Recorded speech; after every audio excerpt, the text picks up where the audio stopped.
আপনার জীবন সুন্দর করার জন্য তওবা প্রয়োজন, ফিরে আসা প্রয়োজন।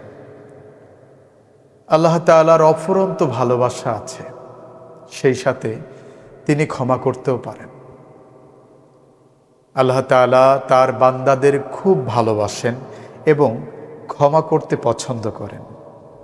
তিনি নিজেই পবিত্র কোরআনে বলেছেন, নিশ্চয় আল্লাহ তওবাকারীদের ভালোবাসেন এবং তাদের ভালোবাসেন যারা পবিত্র থাকে।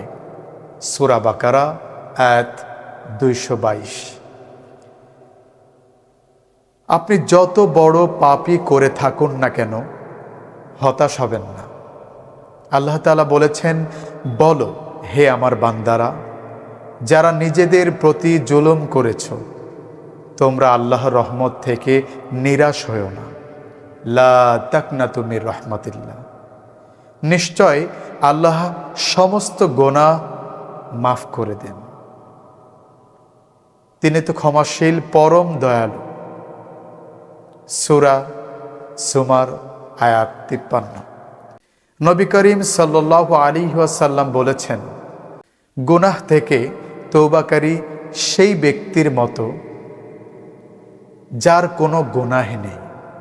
অর্থাৎ যে মানুষটা তওবা করবে গুনাহ করার পর, তাকে আল্লাহ পবিত্র বানিয়ে দেবেন।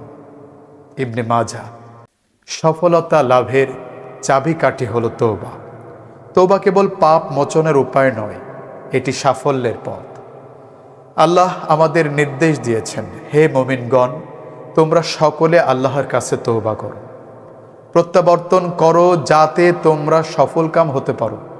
সূরা নূর আয়াত 31। তওবার মাধ্যমে দুনিয়া এবং আখিরাতে সফল হওয়া যায়।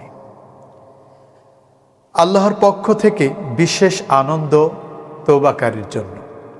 আপনি যখন তওবা করেন, আল্লাহ তাআলা তাতে অত্যন্ত আনন্দিত হন।